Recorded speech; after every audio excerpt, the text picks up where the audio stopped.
So the Canon 70D was one of Canon's most popular hybrid APS-C DSLR cameras and shot to even more popularity after Casey Neistat says he uses one for vlogging. So after a few years, Canon then released the 80D, which has been on the shelf for a while now, and we're gonna see if it's up to the standards of 2018 when we take it out for a spin.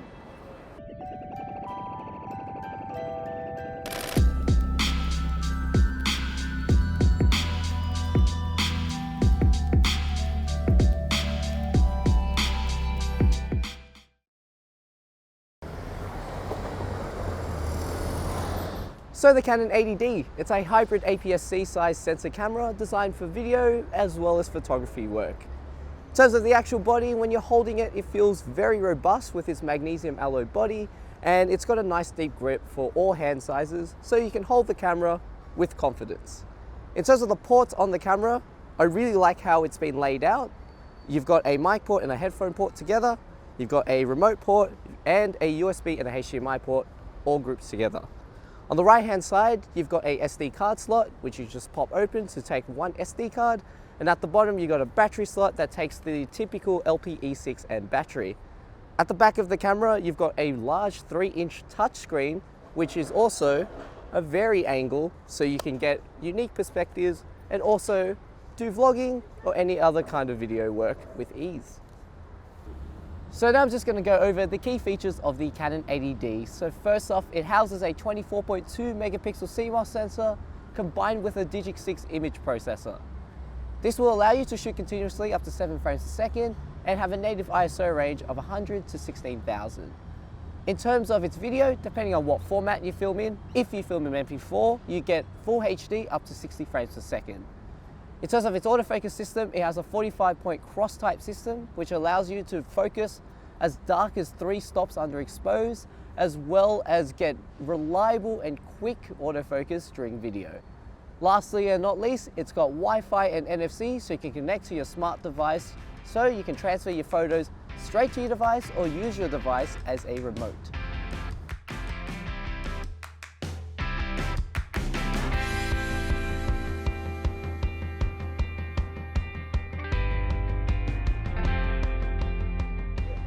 So in terms of the performance of the 80D, the autofocus is fantastic.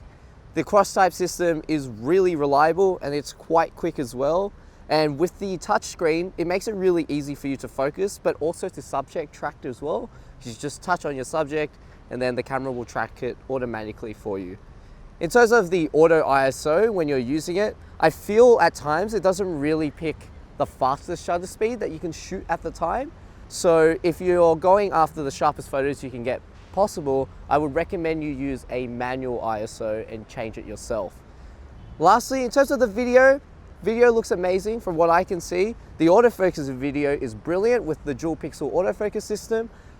The only thing is that kind of bugs me, it doesn't have a lot of video assist tools, so you miss out on your zebras, your focus peaking, and there is no support for a clean HDMI uncompressed recording either.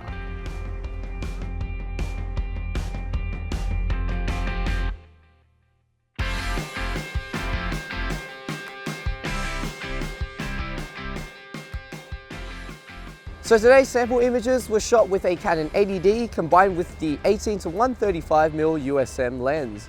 In terms of the image quality, the 80D is a big step up from the 70D. The dynamic range that you get out of the RAWs are fantastic and up to par with its competitors. The JPEGs look great and the colors are contrasty but not overly contrasty. In addition, they're also quite sharpened in comparison to the 70D. The 80D is still able to capture large amounts of detail even with its anti-aliasing filter on its sensor. Overall, the image quality from the 80D is fantastic and the video isn't too bad either. We just wish it had a bit more frame rate options for slow motion or potentially even 4K video capture. So my final thoughts on the Canon 80D. Although you don't have a large flexibility in terms of frame rate capture for video or video assist tools in the camera, it's still an amazing camera to give you high quality imagery as well as video. The Canon 80D still has an amazing sensor, a high-end processor, and a really sophisticated autofocus system to help you get the best photos and video possible. Hopefully in the next iteration of the Canon 80D series, we will see an upgrade to the video side of things. But if you're a photographer that is looking for a camera that does predominantly photo and can do a bit of video, or you're a general vlogger, then the Canon 80D is the perfect camera. If you have any questions on the 80D, make sure to pop them in the comments below. Make sure to follow us on our Facebook, Instagram, and our blog to get full written reviews and to keep up to date with our events, and the links to those are all in the description below. If you enjoyed our video, make sure to hit the like button and the subscribe button so you don't miss out on our next update, as we upload videos every Tuesday and Thursday.